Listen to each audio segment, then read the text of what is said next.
नमस्कार दोस्तों, घात क्या होती है और घातांक के कौन कौन से नियम हैं वो हम इससे पहले जान चुके हैं। आज हम जानेंगे करणी क्या होती है और करणी के कौन कौन से नियम हैं। तो सबसे पहले तो हम देखेंगे करणी क्या होती है।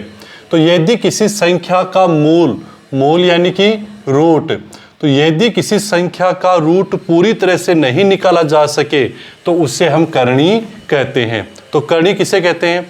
यदि कोई संख्या है और उसका रूट पूरी तरह से नहीं निकल पा रहा है तो उसे हम क्या कहेंगे? करणी कहेंगे। जैसे यहाँ लिखते हैं 5 और यह है 3। अब ये क्या है? एक करणी है और इस करणी के अंदर जो ये 5 है वो तो है करणीगत। क्या कहलाएगा? करणीगत। और यहाँ जो ये 3 लिखा हुआ है वो कहलाएगा करणी की घात। कई बार आपने देखा है हर जगह लिखा हुआ नहीं मिलता। जैसे आपको यूं मिल जाता है 3 का रूट, तो जहां लिखा हुआ नहीं दिखाई दे रहा है इसका मतलब वहां पर उसकी घात कितनी है? 2। वहां पर कितनी घात रहेगी उसकी? 2 रहती है। तो घात 2 होती है तो हमें इसको लिखने की जरूरत नहीं है। इसके अलावा घात अगर 3, 4, 5 जो भी है तो हम यहाँ पर लिख देते हैं। तो इसको पूरे को मिला के हम क्या कहेंगे? करणी कहेंगे। इसके अंदर जो संख्या है उसे करणीगत कहेंगे। यहाँ पर जो लिखेंगे संख्या उसे कहेंगे करणी की घात। तो ये तो है करणी के बारे में जानकारी। अब करणी के जो सवाल होते हैं उनको हल करने के लिए हमें करणी के नियमों की जानकारी होनी चाहिए। तो सबसे पहले हम पहला नियम देखते हैं, a√x प्लस b√x c√x। इनको जोड़ेंगे तो इसका परिणाम क्या आएगा? तो इसका परिणाम आएगा √x तो बाहर और ये तीनों जो संख्या है वो आपस में जुड़ जाएंगी। कैसे जुड़ेंगी? एक सवाल लेते हैं, 2√3 प्लस 3√3 प्लस 4√3। अब इसमें आप देखोगे तो इसमें भी करणी क्या है? √3। इसमें भी करणी क्या है? √3। इसमें भी करणी क्या है? √3। यानी सारी करणी सजातीय हैं। ऐसी जो करणी होती है जो सब में एक जैसी होती है उसे कहते हैं सजातीय करणी। तो उसमें क्या है? संख्याओं को तो जोड़ दो। तो 2 और 3 5, 5 और 4 9 और फिर करणी को आगे रख दो। तो ये हो जाएगा हमारा उत्तर। तो इसका उत्तर क्या हो जाएगा? 9√3। तो ये तो है अपना करणी का पहला नियम। अब हम देखते हैं करणी का दूसरा नियम। करणी का दूसरा नियम क्या है कि इस बार करणी सब अलग अलग है और वो आपस में क्या हो रही है? गुणा। जैसे √2 गुणा √3 गुणा √5। अब ये सारी करणी अलग अलग है, सजातीय करणी नहीं है। इनको गुणा करेंगे तो क्या करेंगे? इनको सबको आपस में गुणा कर दो। 2 गुणा 3 गुणा 5 और इसके पूरे के ऊपर क्या लगा दो? रूट लगा दो। कैसे? अब इसको गुणा करेंगे, 5 3 15, 15 दूनी 30 यानी कि 30 का रूट। तो ऐसी जो करणी है ये अपना हो जाएगा दूसरा नियम।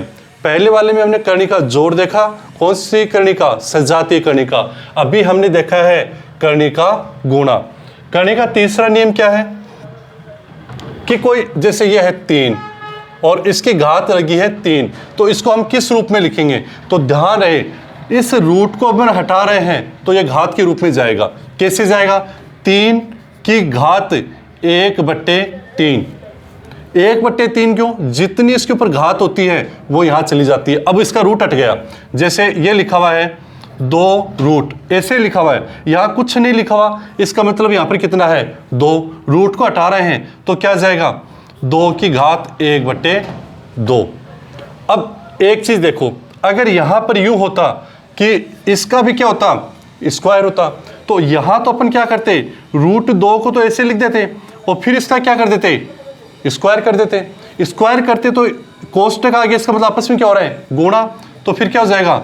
2 1/2 गुणा 2, 2 से 2 कैंसिल, 2 की घात कितनी आ गई? 1 आ गई।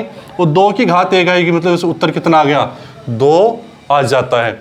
तो करणी के ऊपर जो घात लगी है तो इसको निशान को हटाना है करणी के, तो अपन इसको घात के रूप में रख सकते हैं। जैसे यहाँ लिखा हुआ है 3 और घात लगी है 5, तो इसको घात के रूप में कैसे लगेंगे?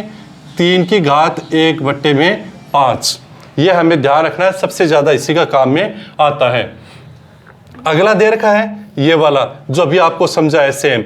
इसके अंदर देखो ठीक इसको अंदर रख दिया और इसके ऊपर क्या लगा दिया अपन ने, घात लगाती, तो घातें आपस में क्या हो जाएंगी, कट जाएंगी, तो बचेगा कौन, ए बचेगा। जैसे ये √2 है, इसके ऊपर √2 को हटाया तो अपन ने घात लगा दिया 1/2, फिर इसके ऊपर घात लगा दी 2, तो घात से घात कट गए तो कितना बच गया, 2 बच गया। तो ये था करनी का अगला नियम। इसके बाद में अगर संख्या बट्टे में लिखी है, जैसे 2/3 और उसके ऊपर कोई घात लगी है, मानो इस पे घात लगी है कितनी, 3, तो ये घात 2 के ऊपर भी है और ये घात 3 की करनी के ऊपर भी है। कैसे, 2 और इधर भी कितना जाएगा, नीचे जाएगा 3, तो ये घात जो होती है वो दोनों पर होती है।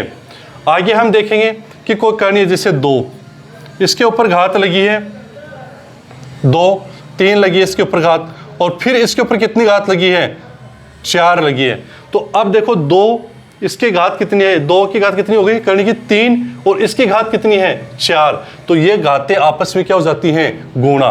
तो इसको कैसे लिखेंगे, 2 की घात 4 गुणा 3, यानी 2 की घात कितनी हो जाएगी, 12। अगर इसको अपन खोल के रखेंगे तो कितना जाएगा, 2 की घात 1/12।